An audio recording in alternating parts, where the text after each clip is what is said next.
Mhm.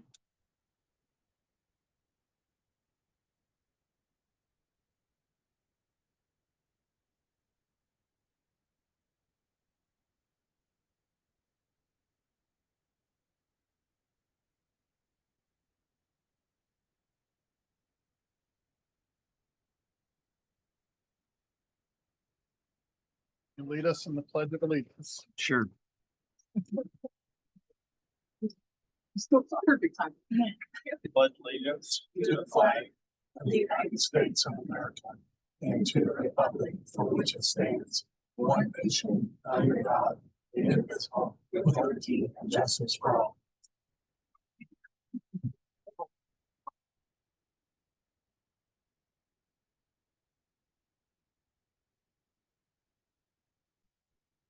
Word, make sure you join the meeting. First item on the agenda is the adoption and modification of the agenda. Is there any modification of the agenda this evening? If not, I would entertain a motion to adopt the agenda as presented. So moved. Second. I have a motion. I have a second. Any other discussion? If not, please vote.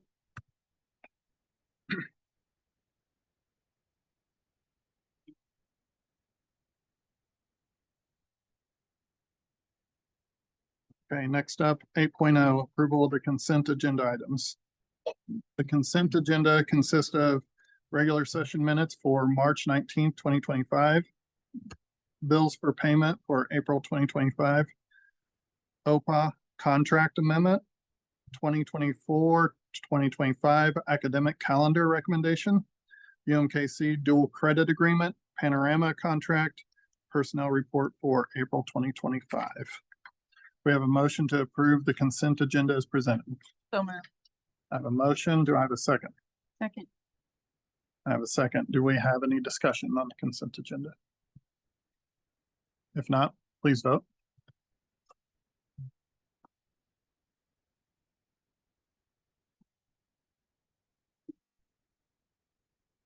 Next up, 9.1, comments from the audience. So, do we have any comments from the audience? No. Okay. None. 9.2, correspondence. Yes, we have two correspondents from staff members who lost close loved ones. Just saying thank you for the board's generous gift and the note that goes along with that. So thank you to continue that. I think our staff really appreciates it when we lose someone close. Okay. Nothing else on 9.2, 9.3, superintendent update. Yeah, we're going to take advantage of how many people are here and just say thank you. Last Tuesday, we had both of our initiatives that the board put on the ballot back in December.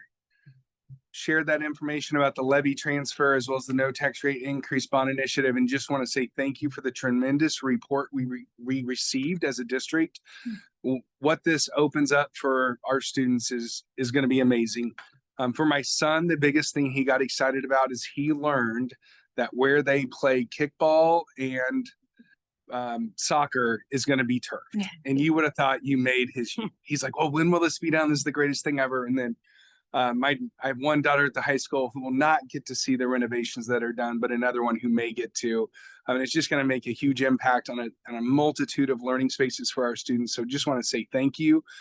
We did have a full cake that said, thank you, Smithville community, for your tremendous support, but it's slowly been eroding in a really good way as people have eaten it. So we want to remind you guys, after we celebrate you and leave, please grab some as well. But just from the community, thank you so much for the support. Please know we take any dollars we receive from the community very seriously and always want to ensure that we are good stewards of that money. So thank you guys so much.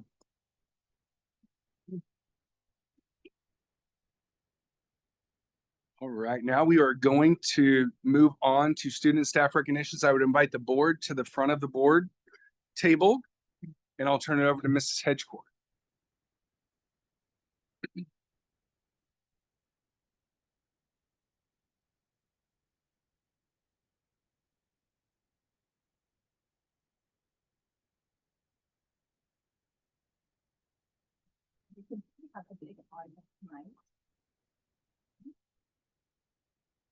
We're going to start off with our art students recognition. So Smithville High School art students submitted pieces to the annual high school juried art exhibition in St. Joseph, Missouri. A juried exhibition where the host hires a set of judges to come in and critique work based on craftsmanship, originality, technical skills, and overall idea. This year, there were roughly 155 artists with about 168 works of art, and Smithville High School swept the show with many outstanding awards. So students, if you will stand, or if you're already standing, then give us a wave when your name is listed. Hannah Rudd received honorable mention in the story for her piece Within. Aiden Thornton received second place in the drawing monochromatic category for his piece Back Alley, and Bailey Freeman won Best of Show. For her sculpture Unrolling. In order to receive this award, judges all agree that this work of art stands out amongst the rest of the artwork, and there were 9 different categories. So they are joined tonight by art teachers Tessa Courtois and Diane Miglitz.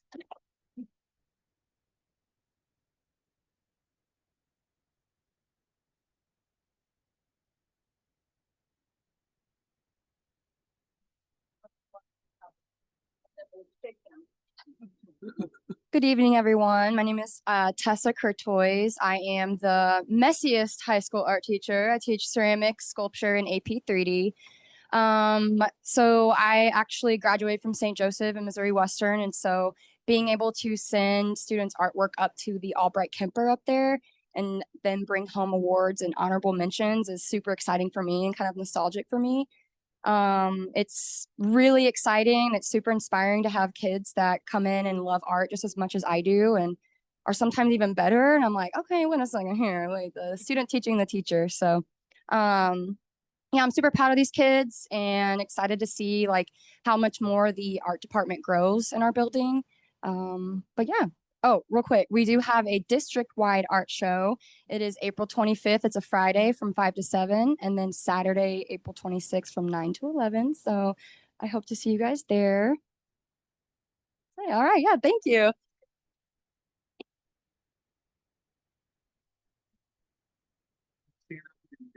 Someone that loves you very much. Yeah. My name's Bailey, and my mom, Sarah Freeman, my dad, Scott Freeman, came with me. They're pretty cool.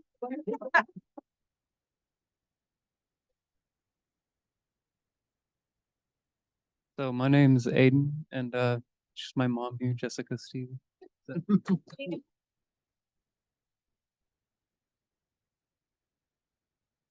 My name is Hannah Rudd. I'm here with my parents, Brad Harrison, Kelly Harrison, and my brother, Seth Light.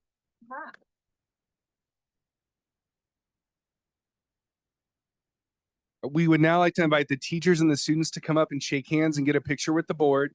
Parents, please know that we will pause and give you guys a chance to take a picture as well. But students, please come up. Teachers, please come up.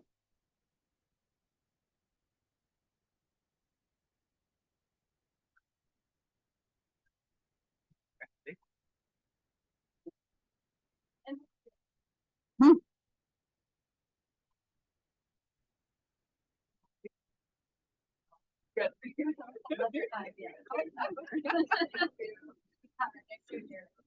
right, we're all going to squeeze in. You guys get to be up front. You guys get to our guest be up front. We'll get a picture with and let the kids come in. No, you're great. We'll right in front of you. I'm sorry. You will make yourself a move. Okay, right here. 1, 2, 3. Perfect. Thank you. Any parents? Any parents? It's okay.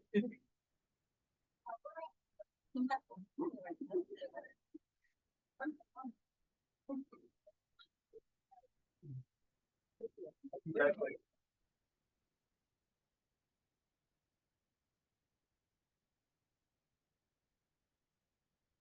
Okay, next I would like to introduce Kate Krim and Ammon Carden. They have earned the prestigious spots at the 2025 Missouri Scholars Academy. This highly selective 3-week residential program hosted at the University of Missouri recognizes and nurtures the state's brightest rising gifted juniors. And they are joined tonight by our gifted teacher, Paige Scheibe.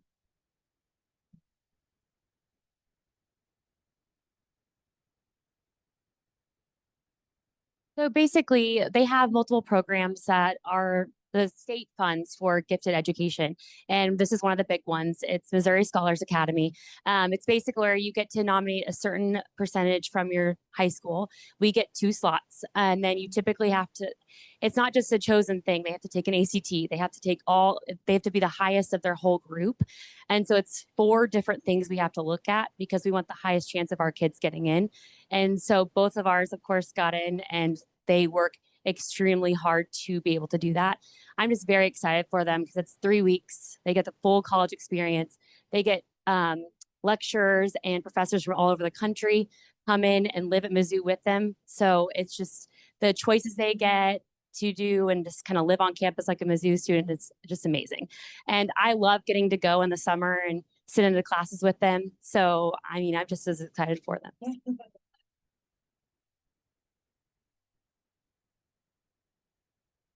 I'm Kate Krim, and I'm here with my parents, Shelly Krim and Mike Krim.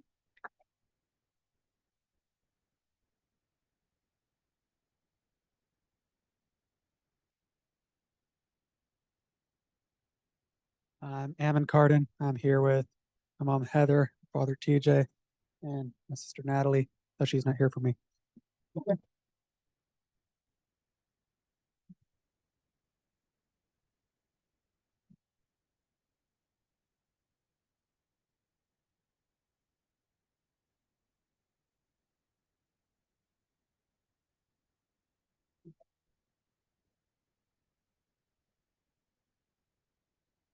Yes, take a picture. Yes, take.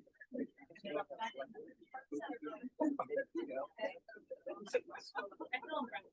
good. Yeah.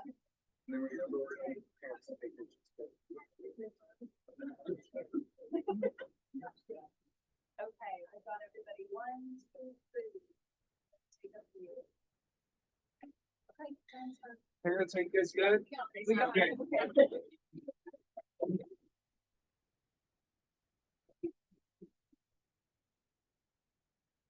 And Miss Scheibe, don't go too far. So you're on the next one too. So Emily Dukewitz has been accepted into the esteemed Stanford STARS internship program. Emily is the first Smithville student ever to achieve this incredible feat. This rigorous 7-week program at Stanford University provides gifted students with hands-on experience in healthcare and biomedical research, working alongside leading clinicians and scientists. Emily, are you here? Oh, there you are, front row. How did I miss you? Okay, so but before, yeah, I'm not used to somebody sitting in the front row. Before we go too far, I'm gonna introduce her for another reason. She's being recognized twice tonight. The other is that Emily earned a blue ribbon for her display titled "A Comparative Study of Antimicrobial Substances on Both Gram-Positive and Gram-Negative Bacteria" at the 74th Greater Kansas City Science and Engineering Fair. This fair aims to help our community grow science, engineering, math, and technology, also known as STEM, literate workforce. So congratulations.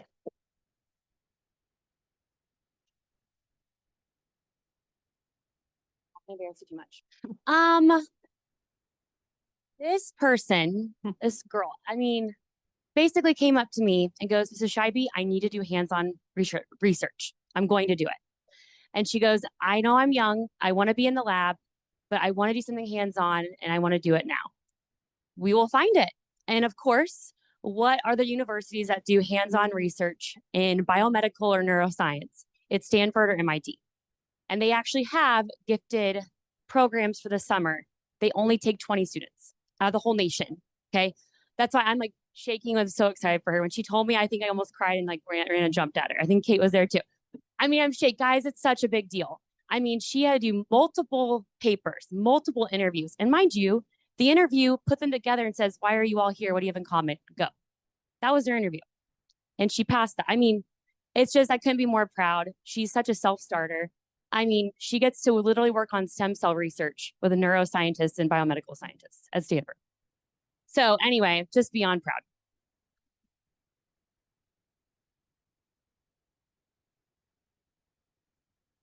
Yeah, my name's Emily. I'm here with my mom, Sarah, my dad, David. Thanks for being here, guys.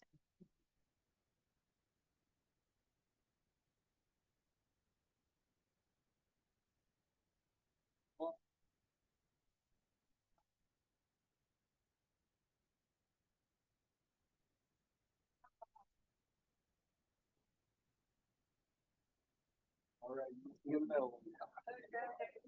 The awkward part. Okay, Stacia, I can't see you. We're gonna have to make. Okay, that's better.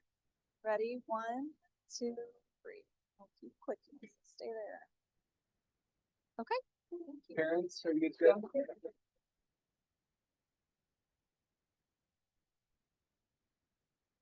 go? Okay, next up, we have Lily Burns, who earned Premier Distinction, which is the highest degree in the National Speech and Debate Association, known as the NSDA Honor Society. This puts her in the top 3% of NSDA members across the nation. Lily, will you stand up for us? Okay.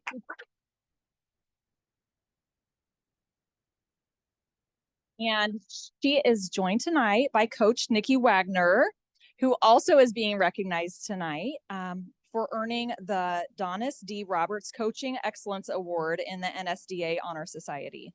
Receiving the Donis Award is a remarkable achievement, and it indicates that Nikki has earned 10,000 coaching points accumulated by her team's achievements. Congratulations.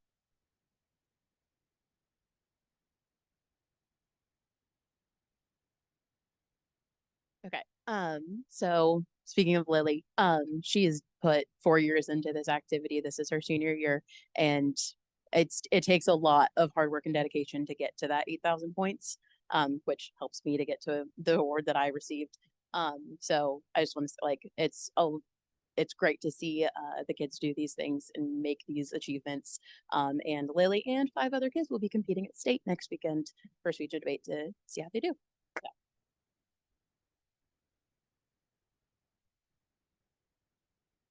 And then I'm Lily, and I'm joined here tonight by my mom, Pam, and my dad, Tony.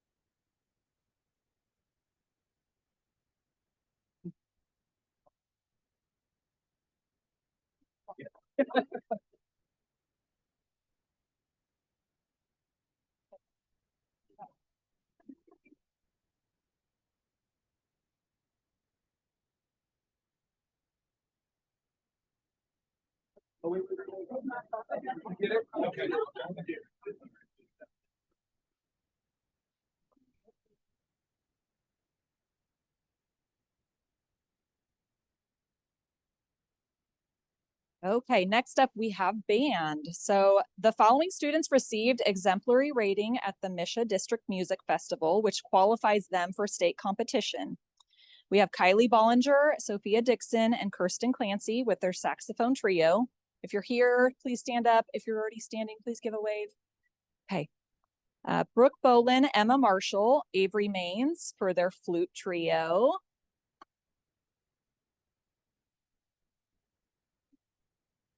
Morgan LeGrand for her clarinet solo. I think she had to work tonight, so. Jackson Leary for his mallet solo.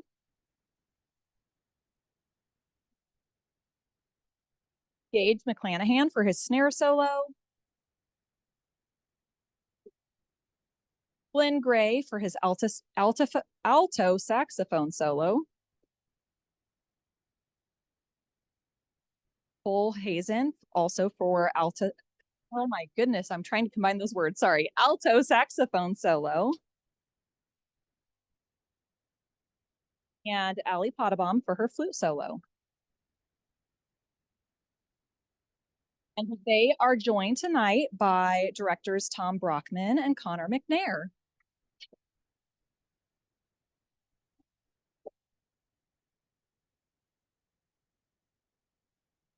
Just really brief about these students really quick. This is something that they choose to do on their own. It's not a requirement of the second semester of band or anything like that. So this accomplishment is theirs. They took it on. They took the practice time to do it. The parents had to listen to it in the bedroom, probably them yelling at their music, probably not getting it right, screaming. But they kept at it and they kept going. And their reward is the benefit of going to state in a couple of weeks to Mizzou. So they get to do it all over again. So we go to the state level and they perform again. But again, this accomplishment is theirs because we don't force them to do it. So it's a huge credit to them. So thank you.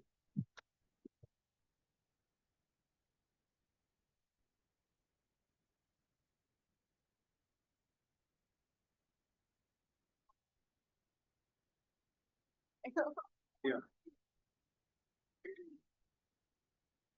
Hi, I'm Emma Marshall, and my mom, Kristen, and my dad, Jay, brought me. Parents, please wave as well. Hi, I'm Brooke Bowen. Hi, I'm Avery Maines. The rest of the band, come Yeah. on. The rest of them. Hi, I'm Allie Potabom, and my mom brought me here tonight. I'm Jackson Leary, and I'm here with my mom, Monica Leary. And Karen pointed out that I missed one student. And so Colin Knight also qualified with the snare and timpani solos.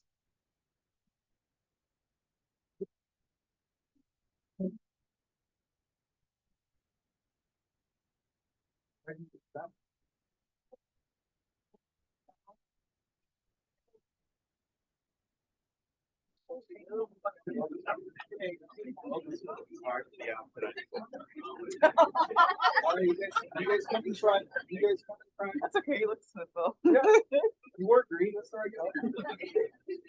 Come on, we'll work around here. You just stand. We'll work around our window.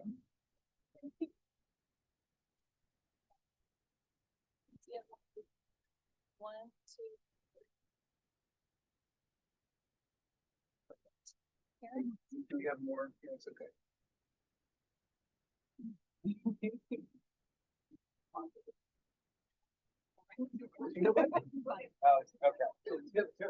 Congratulations.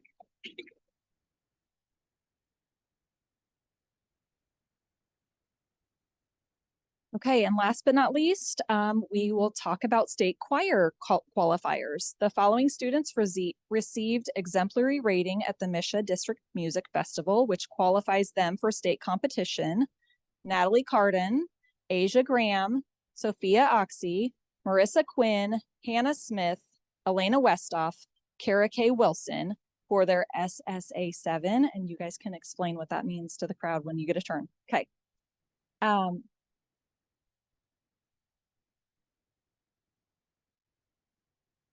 Maddie Badeau, Natalie Cardon, and Maddie Hoyes for their SSA trio.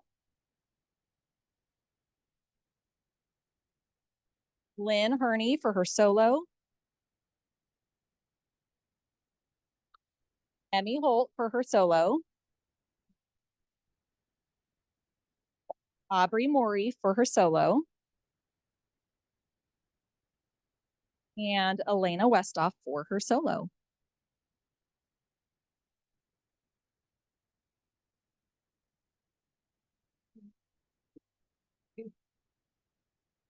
I'm Natalie Carden. I am here with my mom, Heather, my dad, TJ, and my brother, Ammon. You already know he's not here for me.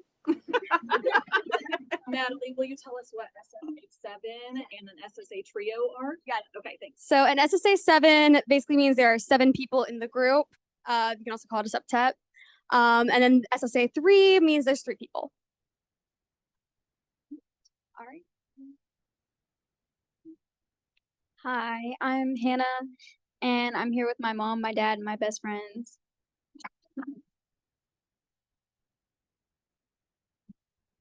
Hi, my name's Emmy and I'm here with my mom and my grandma. I'm Lynn. I'm here with my stepmom and my best friends. Hi, I'm Maddie. I'm here with all of you.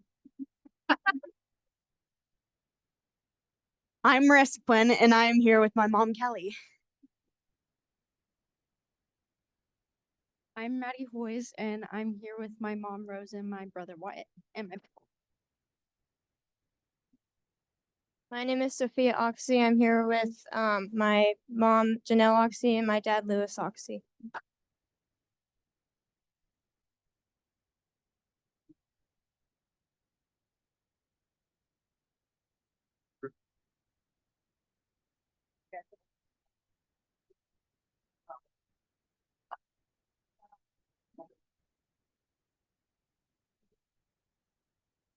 All right, bring you guys nice and close.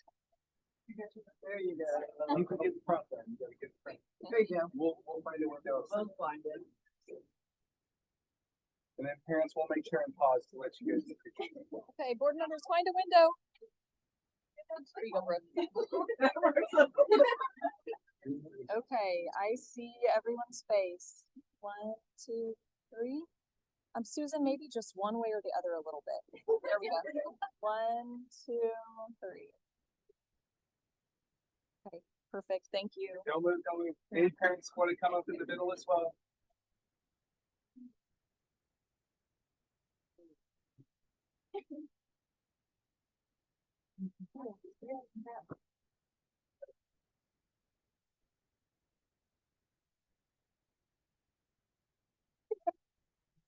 So as we transition, you please know you are welcome to stay for the remainder of the meeting. If not, you are welcome to go home. We appreciate you guys coming.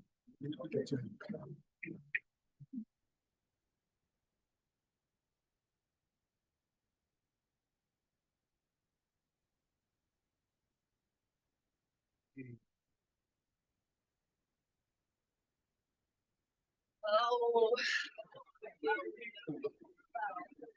Not working.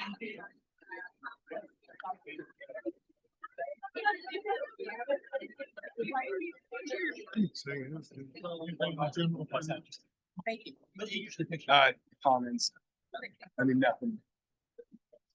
I'll reinforce that we expect this month. These are very directional. Oh, okay. Something state approving this, choose the supplemental pay. Start seeing an increase in that. But Yeah, it's awesome. what's that? Oh, it's amazing. So she is the first person I was there. At Rockridge, we would have more national dollars than any private. Never heard of that. No, I never heard of that. No, good. Thank you. All right. We had early admit to MIT, early admit to Harvard, early admit to Brown. Never heard of that. It's amazing. And it could be, I don't know how old it is. So that, I was at Rockridge 15 years ago. So I don't know. That amazing. It takes so much work to earn this. That's awesome. So much work. I want to think red. You're gonna go cure cancer is what you're gonna do. We're gonna laugh. It's really cool. It's funny, her brother was so loud and like talker, and she wants to do the laugh. Yeah, it's funny. Fellowship church, and they said we always put the fellowship in the. If people don't sit down, you have like a breathing shine or something, and they never sit down. That's what this is typing the. That's the only thing I can think of. The brain's not working. It told me that already. It disconnected me. I mean. Okay, as we make the transition, I just have a couple more updates. We were able to last week go to the Real World Learning Kaufman Initiative had a retreat, and we were able to go with the team. Dr. McGinnis, Carol Noker organized that team. We were happy to have Mr. Nichols join us as well. Had a great time. It gave really the team a chance to, and this is a big thing that they do. Okay, like you're about halfway through this process because our goal is by 2030 to have 100% of our students graduate with a market value asset. So it being 2025, how are we progressing? Gave our team the chance to kind of build a 30, a 60, a 90, and even 180-day plan to think forward of that, which was good. I was able to take part in the first part of that. We also had 4 of our student ambassadors who you guys met a couple weeks ago share about their experiences and also give us some input on things they would like to see us do to maximize the students that can experience those real world learning, whether it's an internship, client connected project, an entrepreneurial experience, 3 credits of college credit, any of those pieces. So really good experience. Dr. McGinnis or Mr. Nichols, anything you guys would want to add or share? No, it was a good experience. Obviously, there's a lot of districts that are quite a bit further down the path than us, and there's a lot of districts that are, on the front end of their journey. But it was good to see some of the ideas that other districts are doing. It was good to see opportunities that we have in the program. Some of the things shared were really, really applicable to some of the work Carol's doing. Other things were a little bit different than what it looks like for our district, but it was good to see a broad scope of opportunities. Yeah, I would agree. It was time well spent. It was the right teammates at the table to dig deep into the work. What I really appreciated was the students. There were several student presentations, and it's really special when you can hear from them about their experiences, kind of what's working for them, what's not working for them, and we can vigorously take notes on what we need to do in our next steps. With that, I think Carol and I met for probably about an hour and 15 minutes. It was scheduled for a half hour today, and it just kept going. So lots of ideas, lots of excitement. We are excited to see where it goes. So really good time spent. As you guys saw the experiences that we were able to, whether it was choir, whether it was our young lady who's picked up 1 of 20, our 2 students that are going to Missouri Scholars Academy. When I think about that bond and our levy transfer, recommitting that to our students, recommitting that to our staff is exactly what we need to do. We have tremendous students. You guys saw examples of that. And then the work that the adults did, I think it was last Thursday, and just thinking through those different pieces at the Real World Learning Retreat, we're always trying to get better. And a lot of those spaces that will be redone at the high school are directly related to real world learning as well. So I'm very excited for that. I wanted to provide a quick legislative update just so people are aware. Open enrollment has passed and lives in the Senate for the 5th year in a row. There are 2 versions of this bill. The version that currently sits in the Senate is similar to what you've seen before, which allows schools to opt in. There is a cap to the number of students that a district could leave their district. There's a scheduled hearing for it to go out of committee, but it's unknown if it will make it onto the calendar for the full Senate to vote on. The only thing that I find it challenging with this legislation is probably about 60% of our money comes local and 30% of our money comes from the state.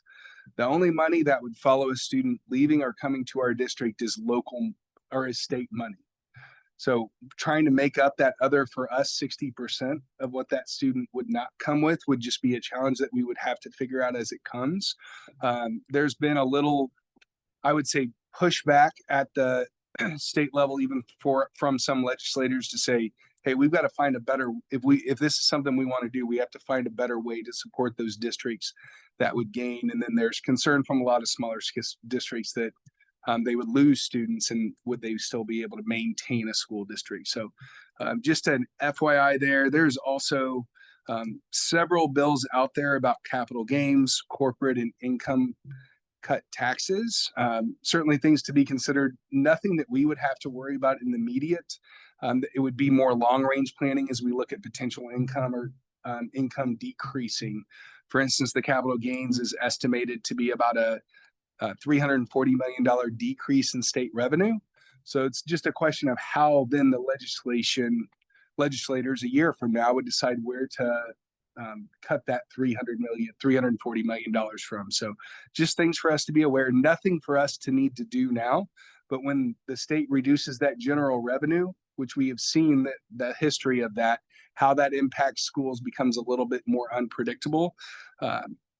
Luckily, what has come from the House followed exactly what the governor had suggested. So what I shared at our finance workshop is what the House passed, followed what the governor shared. Just yesterday, I learned that the Senate Appropriations Committee has actually requested more funds go to public education to fully fund the formula.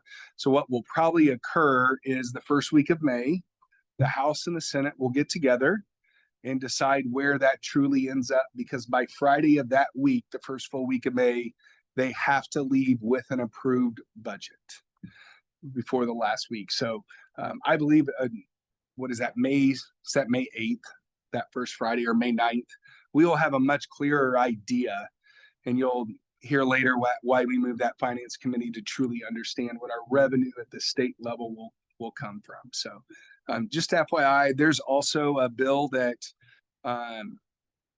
if anyone owned a used car the year after COVID and saw what happened to that, there's a bill that lives out there that would no longer allow that to happen. So for those that may not be aware, used car, the value of those rose significantly, 30% in some cases. There's a bill living out there that I can tell you from a district standpoint, we never count on used cars going up in value to increase our revenue. So if that bill were to pass, we completely understand and support it, because that was an anomaly and not something to plan for, and also had to hit a lot of people very awkwardly when that came. So not all bills are harmful. I just wanted to bring those to you just to make awareness, nothing more.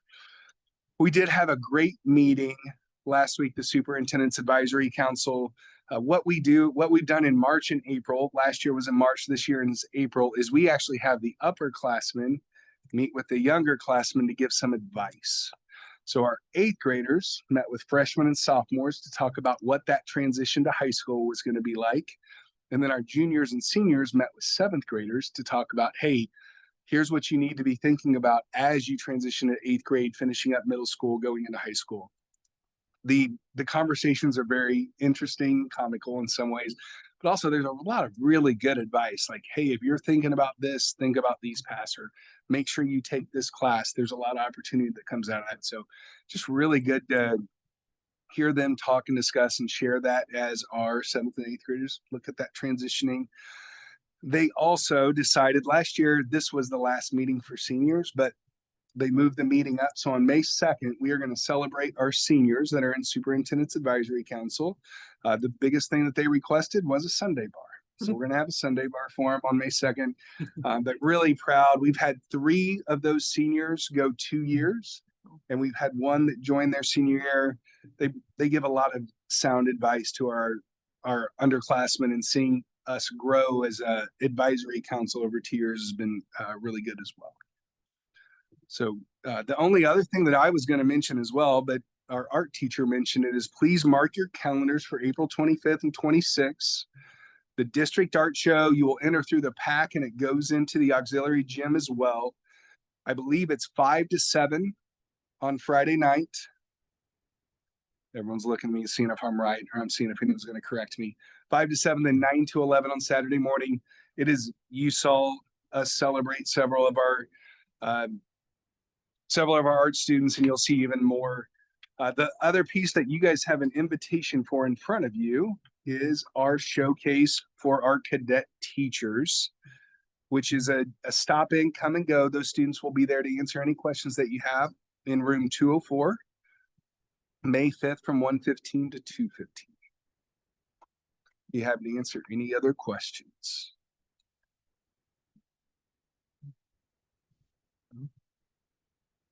Okay, next up, 10.1, general financial review. The money still continues to be fairly consistent from the state.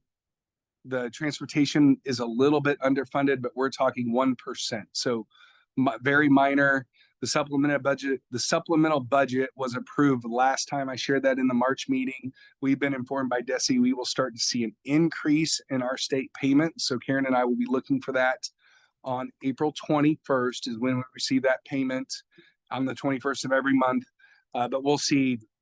The DESE always withholds a certain percentage of money then after they feel confident that they can meet the formula fully, which they felt throughout the year. We will receive that. It will not be an increased revenue for us. We fully anticipated them funding the formula fully. Is there anything else you'd want to add, Karen? No. Okay. But the only other thing I would share is we've spent a lot of time since the levy transfer passing digging into, we kind of had a high and low projection, really digging into that projection, really looking at what we anticipate from state aid, what we anticipate from the formula, all of those different pieces, and dialing in some of those, I would say, ancillary things like our flood. We get, because we're next to a huge lake, there's actually a payment for flood. We're trying to figure out what fines counties are going to pay and when they pay that frequently. So really trying to dial in and be specific about the information we bring to you in May for that recommendation on compensation, now that we have a clearer picture with the levy passing. They're very excited about what we'll be able to provide for our staff for compensation. Okay, great. Any questions on general financial review? If not, 10.2, Navitas projects. Before you got the Navitas final contract. It has been extensively legally reviewed. Spent a lot of time with that and came to agreement on many fronts with it. We've talked about this for the last 3 months. Are there any questions? What we can do is take a motion and then we'll get a second. And if there's any other discussion, we can go over it again. Good. So do I have a motion to approve the Navitas contract as presented? So moved. I have a Second. motion. I have a second. Is there any other discussion on the Navitas project? Just to review the memo, I guess briefly, looking at a $4.5 million project. Portion of that would become from our remaining bond proceeds, right? And Correct. that remaining bond proceeds has to be spent by June soon. Okay. Correct. We good? If so, please vote.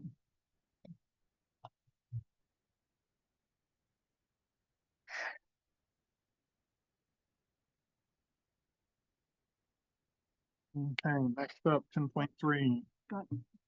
Construction manager at risk. We're going to get this signed. They're here tonight. So I want to get out of here. This is full service right here. Jeez, I didn't realize this was like getting into a contract with Navitas. Just make some copies on your way out the door.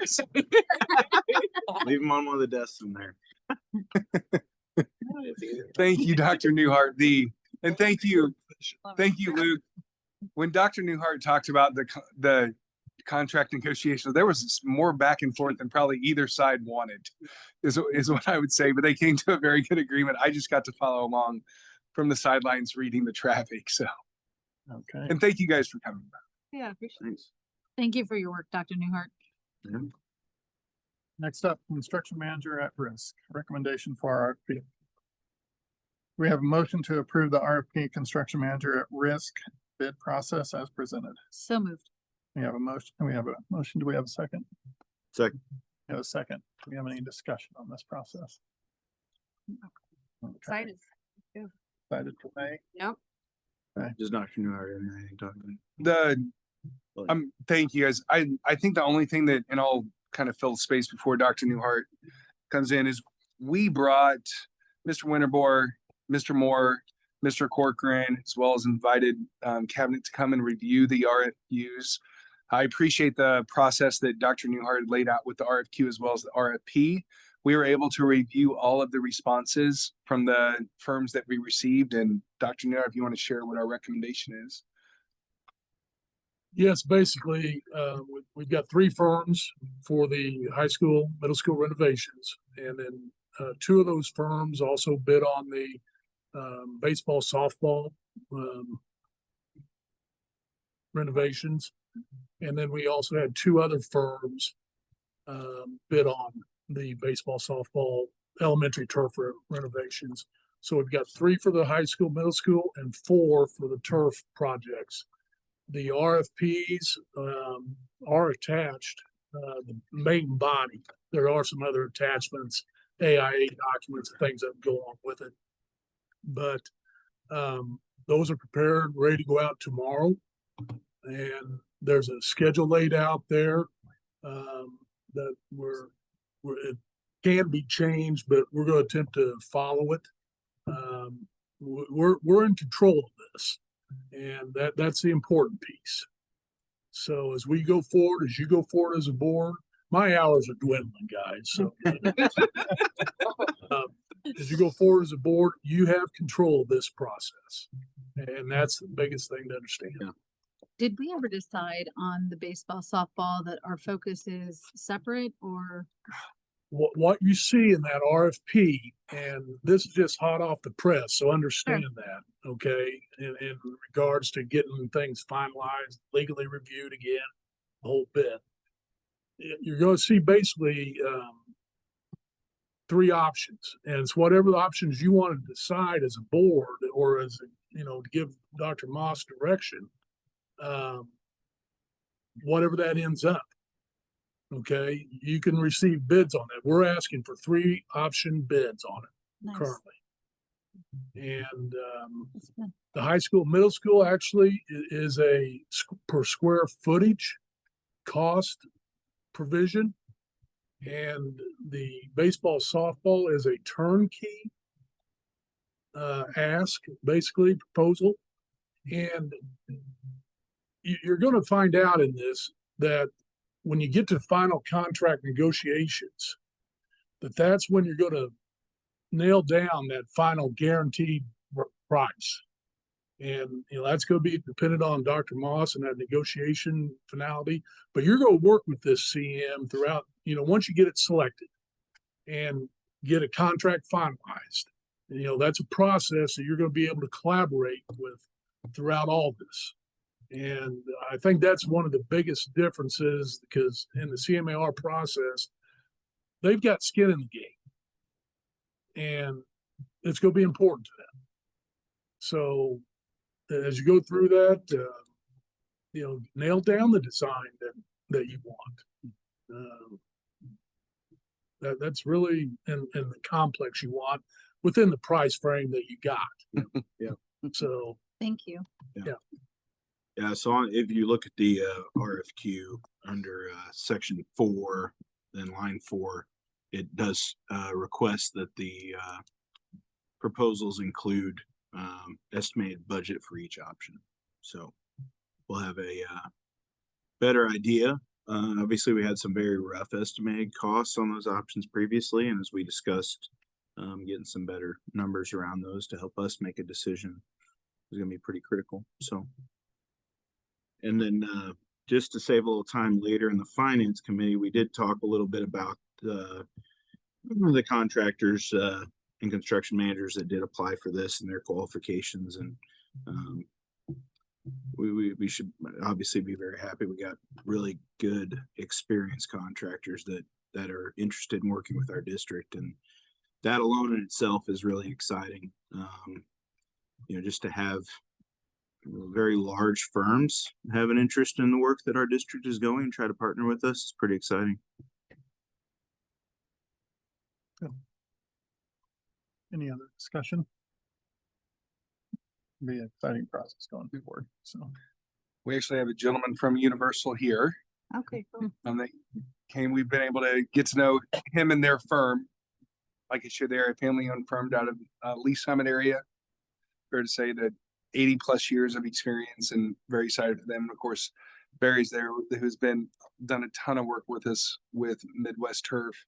I did finally have to Google your official name. It's not just Midwest Turf, but I put the full proper name in there so you could feel represented.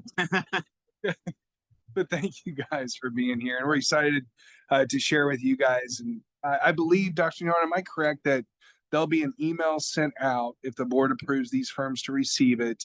I've got it ready to go.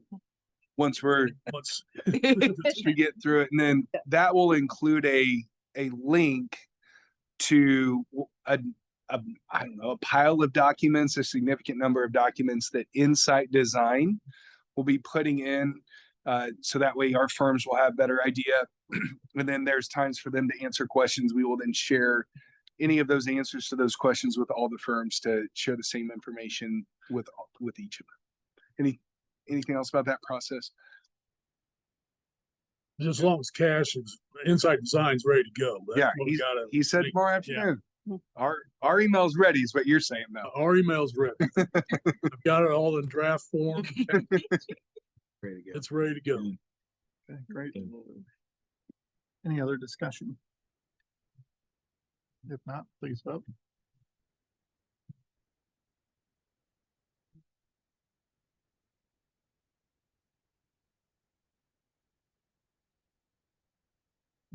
Great. Next up, 10.4 Board Subcommittee. Throw this back over to Patrick. Yeah, so I touched on our discussion of the construction managers at risk.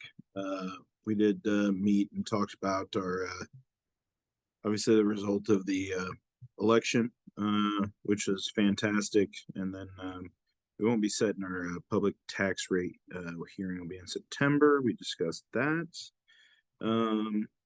We looked into giving Dr. Moss and his team some direction on compensation scenarios, which they're going to put together and provide to us in May so that we can start looking at that, what our options are. Obviously, with the tax levy transfer passing, it provides us a great opportunity to continue our progress on compensation.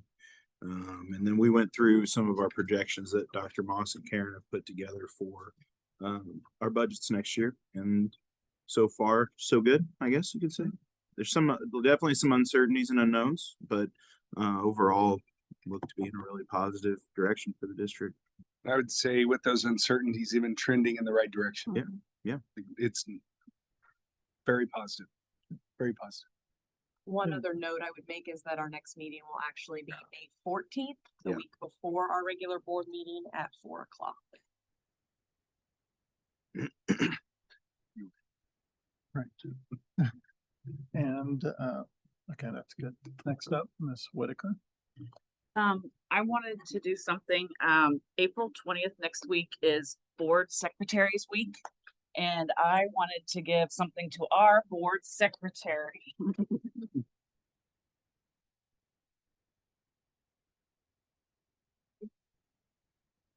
Board, because she does a lot for us behind the scenes, and if you ask her to sign you up for a meeting, it's done. So we just all appreciate you and all that work.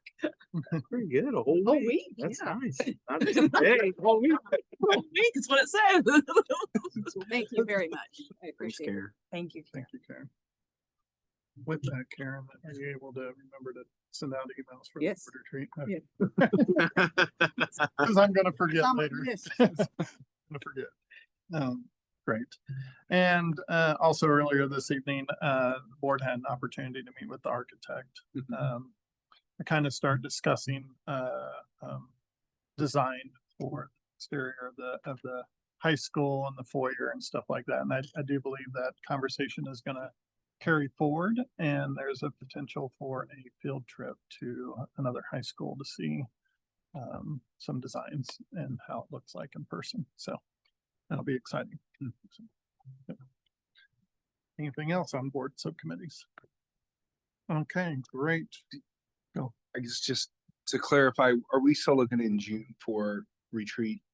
Yeah, June for retreat. Okay. Yeah. But I think exterior design is going to be has to in the next couple weeks. Yeah, next wait, week or two. yes. Yep. Yes. Yeah. Okay. All right. Great. Thank you. Next up, 10.5 MSBA 2024A policy update for the third of three readings. Do we have a motion to approve the MSBA 2024A policy update for the third of three readings as presented? So moved. I have a motion. Do I have a second? Second. I have a second. Do we have any discussion on this? If not, please vote.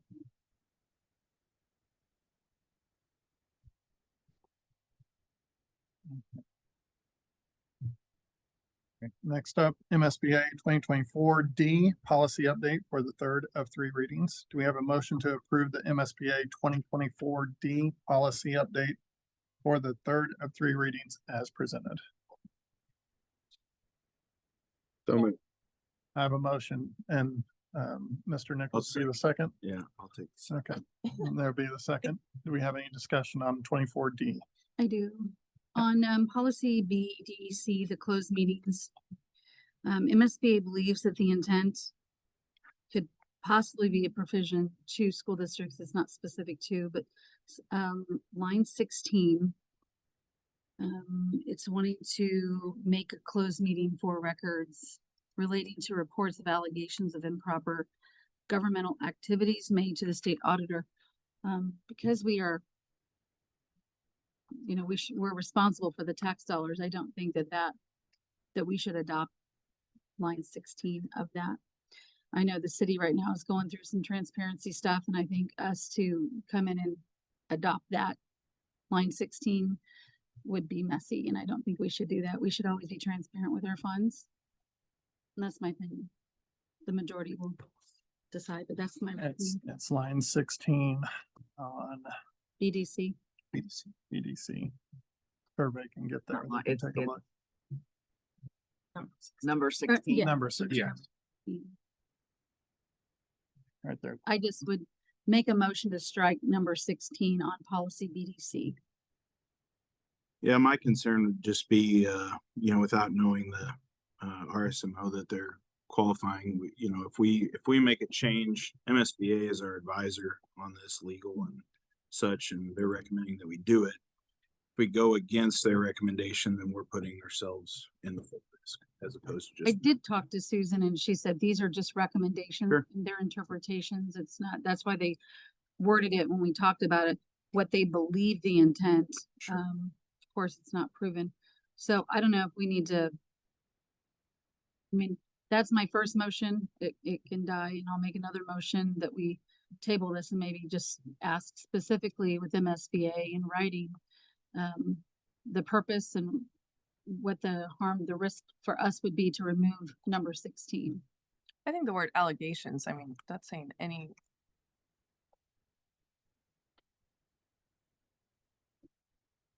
Joanna, sometimes you have personnel issues and misuse of funds, and that personnel wise, you need to keep in closed session. Now, from the standpoint of just allocating the funds and talking about, you know, fundings were spent where it's more general in nature, you want to keep public. But if it's dealing with a personnel individually, you know, siphoning funds or stealing money or whatever, that personnel item should be kept public, or excuse me, closed session, private, until you're able to release that information. This wasn't. That's the only thing specific- I could think of. It wasn't specific to personnel. It's just allegations Sure. of improper governmental activities made to a state auditor, which I know if an auditor came in and actually performed an audit, that's public record, but I don't know that we should try to hide even a report. I would tend to agree with that unless it specifically was pinpointing an individual, Are you you know, saying, incident or something. you made a comment about misuse of funds or something? What's It- our comment? it I don't- states- I don't see it in here. So Let me- I'm just trying to follow. It wants to close records relating to reports of allegations of improper governmental activities made to the state auditor. So Susan had made a comment that these are just, I mean, these are just their interpretations. And she said no district has to adopt anything they give. They're just Right. giving, Mhm. they try to pivot and dissect and try to come up with, I mean, they're attorneys, that's what their job is to do. They come up with risks that may or may not be realized, but when I read that, I more related it to, you know, right now there's a group that's trying to audit the city, and that's been very transparent of what they want to do. So I think if we turned around and said that we want to close this into private session, that makes it look like the district isn't being transparent. We want to hide those records when it's bad timing in my opinion, but so my motion is still on the table. If nobody seconds it, I'll make another motion to not adopt this until we get written explanation from MSBA. Okay. I guess the confusing part is you're comparing us to another entity because they are having potential funds that are gonna be investigated, where this doesn't specify funds here. This is, you can make a report to the state auditor on any improper activity. Absolutely. It has nothing to do with funds either. Right. That's the confusing part when you're using words describing another entity. Well, it's still a complaint to a state auditor either way.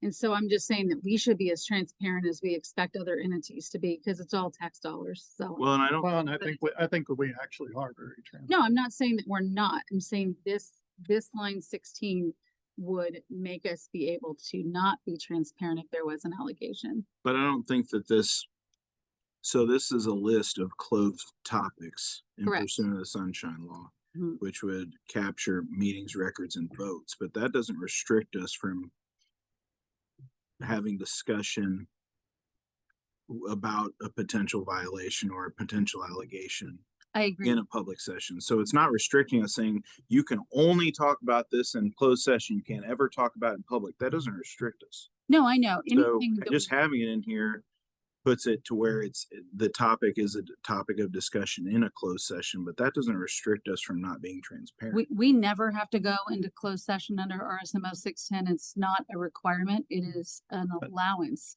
Right. So I understand that this wouldn't require, it still is an allowance, but it does give a loophole for us to close that door.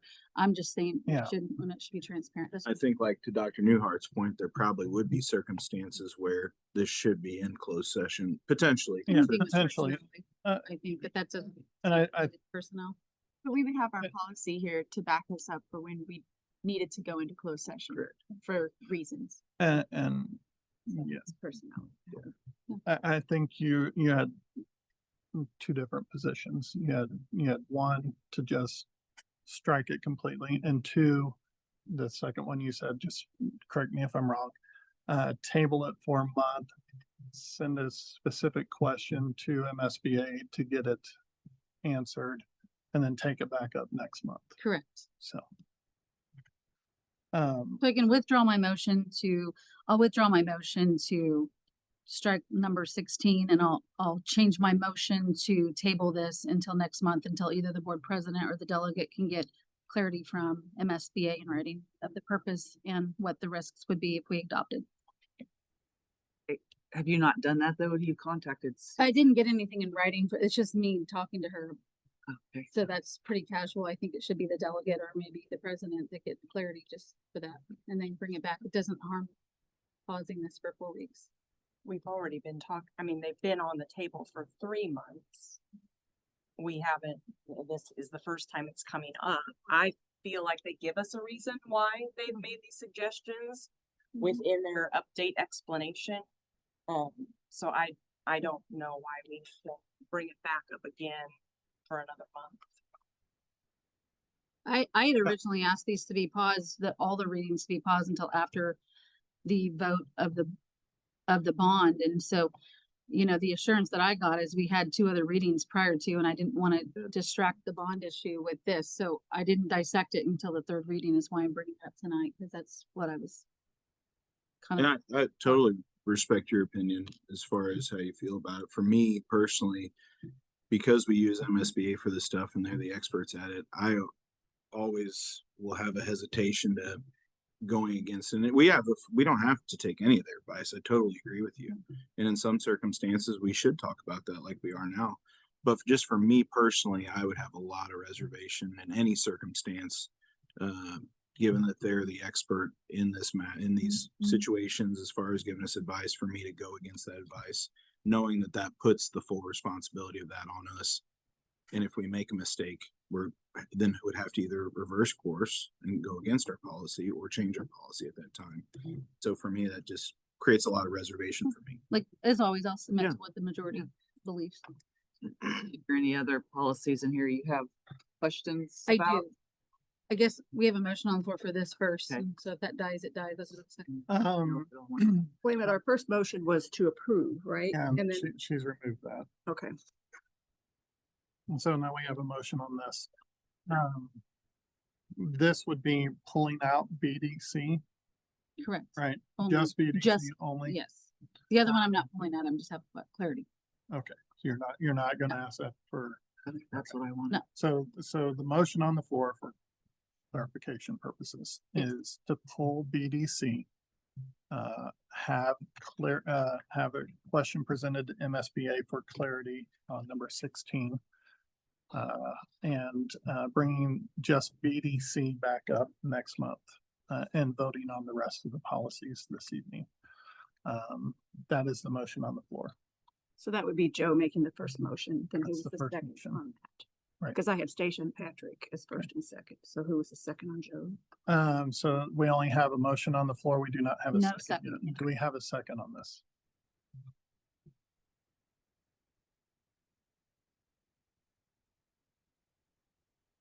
Oh. We don't have a second. Okay.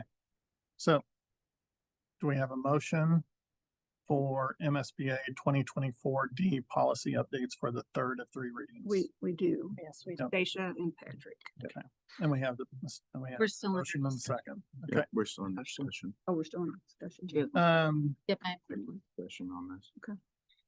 The only other question was on GCBA, professional staff compensation. And I was just bringing this up because Mark and I talked about it. And I thought it was, maybe I'm the only one that had concern. But the change is it's under 4. It doesn't really have to do with 4, but it adds on salary schedule placement to, my concern was that the school board may differentiate placement of teachers on the salary schedule. Mark had pointed out that it was specific to hard to staff. Yeah. It wasn't like someone can just give raises to Correct. somebody in like, the math department. It's more hard to staff. So I was just saying it for clarity and I don't know if anybody else had that question. That's all I was going to make a comment on. Great. Sure. Thank you. Yeah, the hard to staff has a very procedural process, the same way that we to hire a retired teacher has a procedural process as well. This does too, which ensures that it's not just I like Susan, so she gets a 10% raise on top of what she gets everywhere else.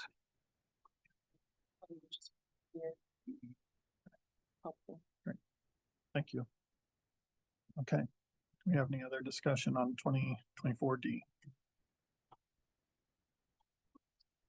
If not, please vote.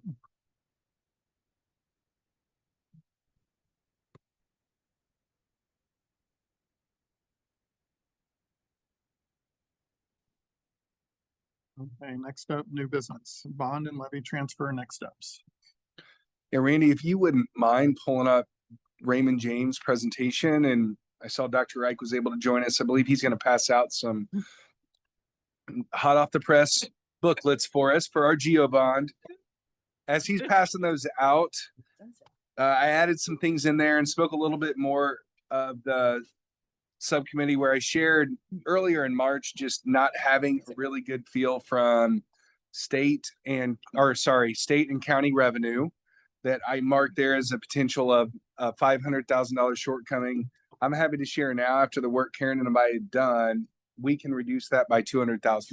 So cleaning up our numbers, really digging in, getting more clarity of what we see coming out of the state has really helped us with that, reduce that total unders, and we'll continue to do that before the May 14th Finance Committee. But it's been really positive to go through those things. And then I would like to turn it over to Dr. Wright to share a little bit about our next steps with our GeoBond.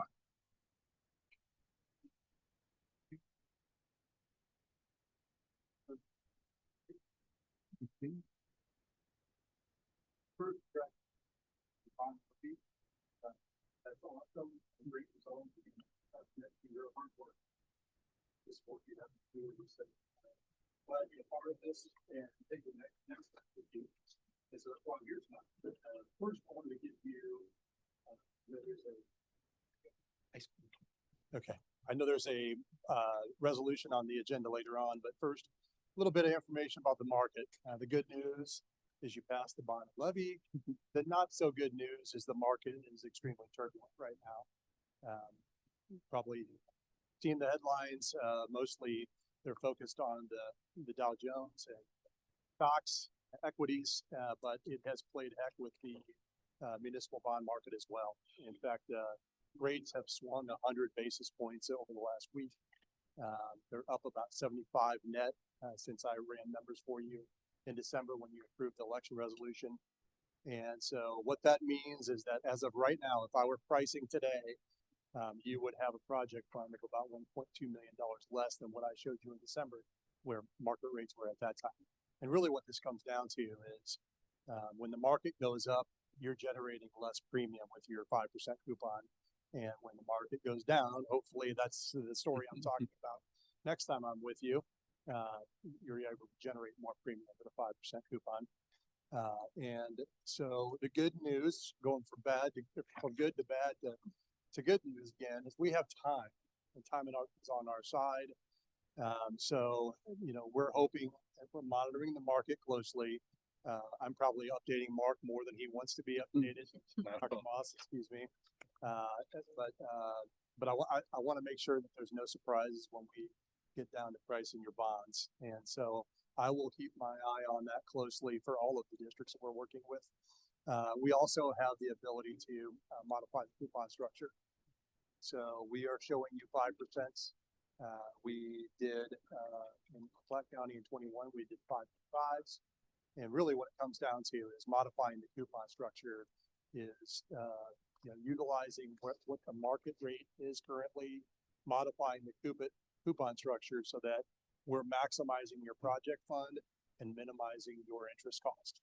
Okay, so we know you have a work that you would like to do and projects that you would like to fund. And so we're trying to maximize your ability to do that at the lowest interest cost possible to you. So with the market turbulence, I know Dr. Moss has communicated this to a certain degree, but you know, we have a timetable in here where we would, we've already requested your S&P rating. We're working on your preliminary official statement. And we would be back for a final resolution in June.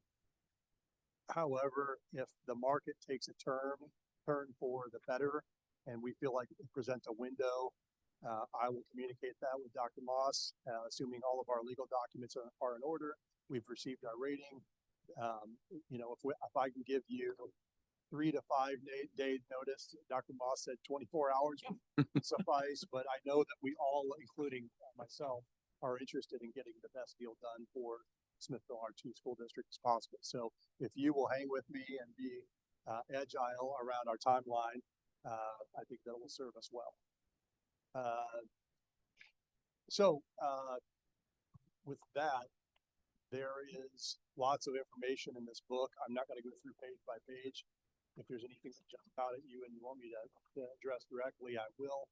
This is the exact same presentation you received in December, just updated for the current market.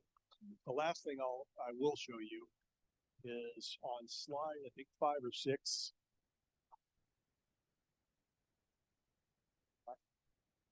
On slide 9.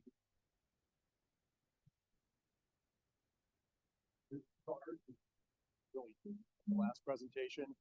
This shows you the rate sensitivity. So if you look, just follow me down that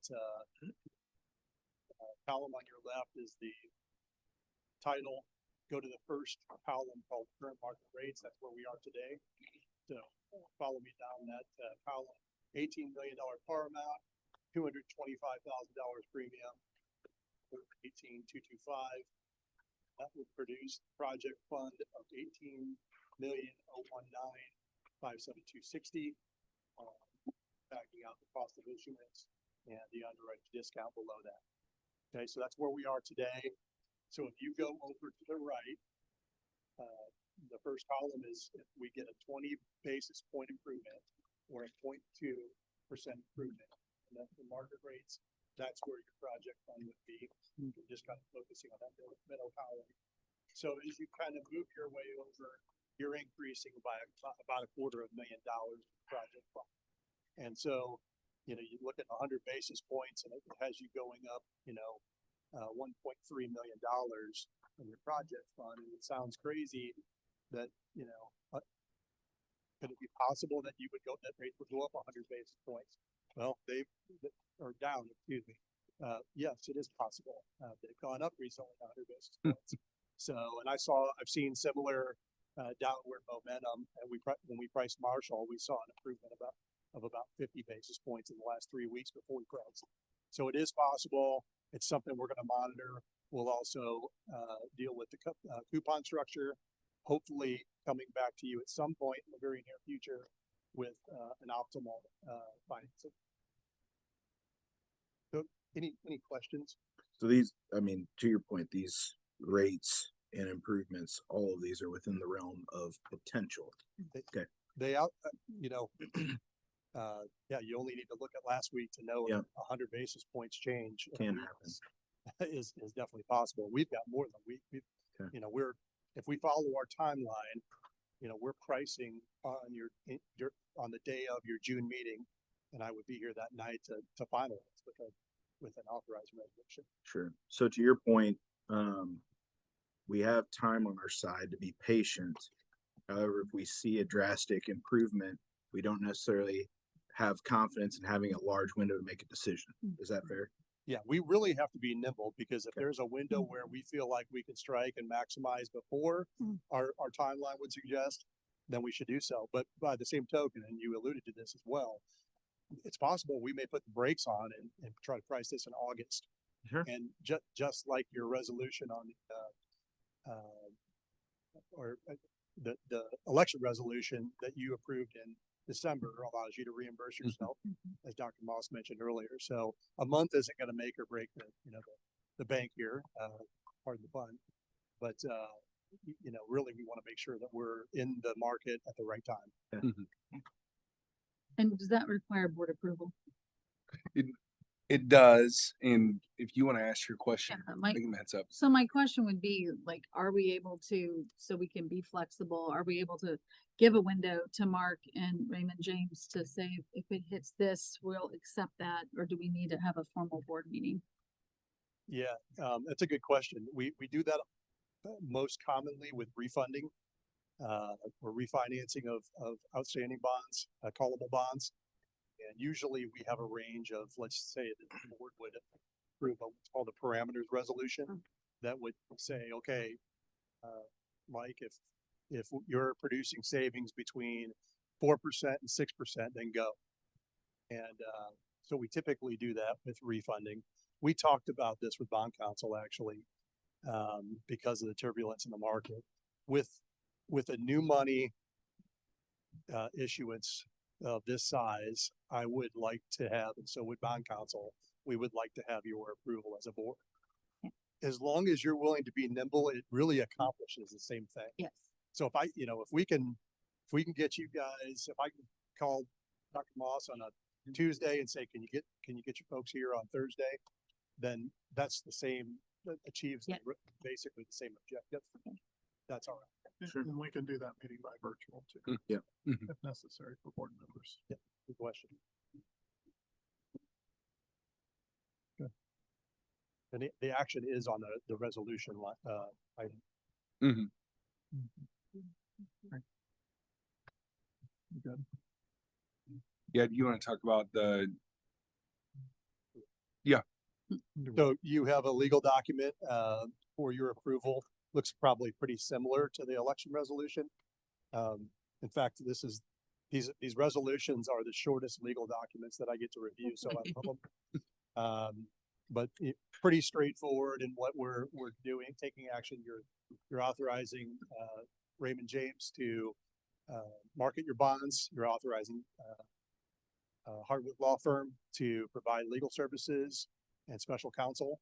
And this action tonight will allow us to get out into the market and start to work on pricing the bonds. Right. But take this in order. Ready? Okay. All right, so let's go back. So that was 11.1 discussion and 11.3 discussion.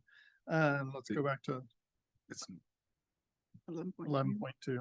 Yeah, 11.2. Yeah. Just 11. Oh, 11.2. Oh. That's all we have to vote on. Sorry. Okay. I may, And change. well, it should, yes, we moved on, Okay. on My what you originally had. We moved 2 to 4, so I apologize. Mistake. Okay. All right. So 11.2, go to market resolution for general obligation bonds. Do we have a motion? So moved. Okay, we have a motion. Second. We have a second. I'm not gonna talk anymore. And the Let's discussion. down, Scott. I know, it's been a long day. If any other discussion, please vote. Okay. Let's vote.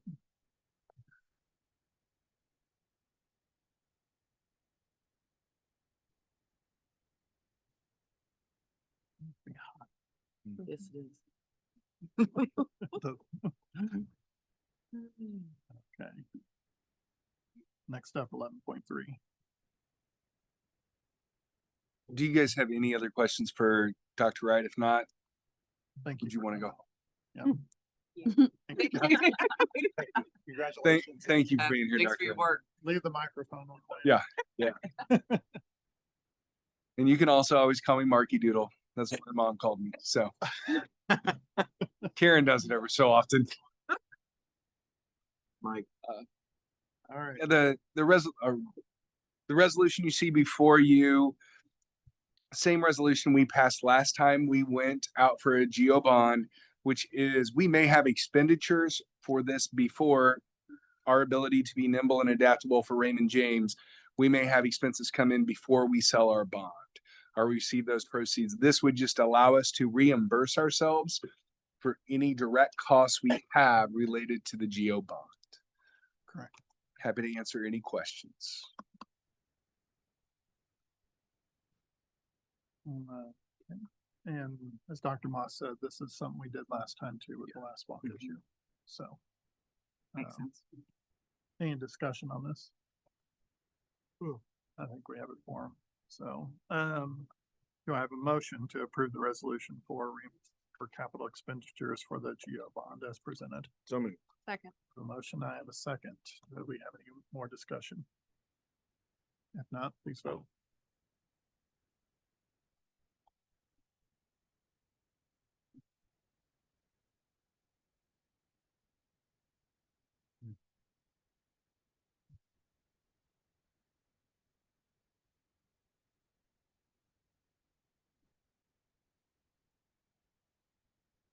Okay.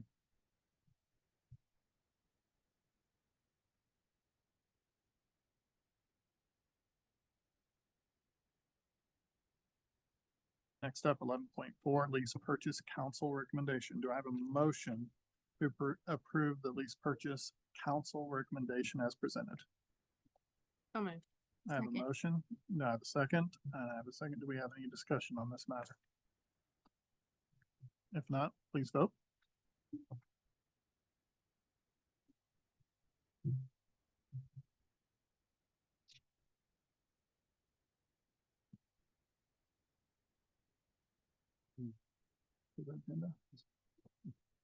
You just try to move everything around and confuse you after. All right, do we have a 5 motion to hours. adjourn the meeting?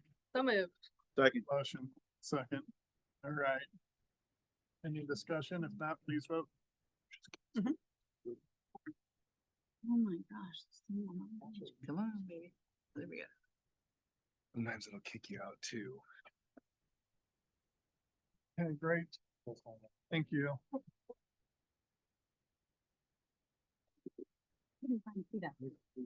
Tell me who knows. That broke your boat didn't go through. You have to leave. Oh, yeah.